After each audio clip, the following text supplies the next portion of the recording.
অর্থনীতি, শাসন ও ক্ষমতা, এই তিনের মধ্যে কি ধরনের সম্পর্ক, সমাজে এর প্রভাবই বা কেমন? এ নিয়ে প্রখ্যাত অর্থনীতিবিদ ও সাবেক তত্ত্বাবধায়ক সরকারের উপদেষ্টা ডক্টর হোসেন জিল্লুর রহমানের রচিত বইয়ের মোড়ক উন্মোচন ও আলোচনা সভা। বইয়ের লেখক হোসেন জিল্লুর বলেন, দেশের গণতন্ত্রের মডেল কলুষিত। উন্নয়নের স্বার্থেই দেশকে গণতন্ত্রের পথে নিয়ে যেতে হবে। ক্ষমতার একটা কলুষিত মডেল, এটাকেও কিন্তু বিতাড়িত করতে হবে। অর্থ উপদেষ্টা ডক্টর সালেউদ্দিন আহমেদ স্বীকার করেন, অর্থনীতি এখন সংকটের মধ্যে রয়েছে। বিশেষ করে লুট হয়ে যাওয়া অর্থ ফেরত আনা এবং রুগ্ন ব্যাংকে সবল করার কাজ করছে সরকার। ব্যাংকের 80% টাকা নিয়ে চলে গেছে।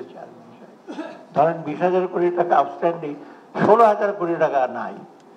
এখন আমরা কিছুদিন হিসাব করেছি, IMF বলছে 18 বিলিয়ন, আবার ওদের বলে 35 বিলিয়ন লাগবে তোমাদের ব্যাংককে উদ্ধার করতে। ব্যবসায়ীদের অভিযোগের কথা উল্লেখ করে বিএনপির মহাসচিব মির্জা ফখরুল ইসলাম আলমগীর বলেন, স্বৈরাচারের লুটেরা অর্থনৈতিক ধারায় এখনো চলমান। এর থেকে বের হতে পারেনি অন্তর্বর্তী সরকারও।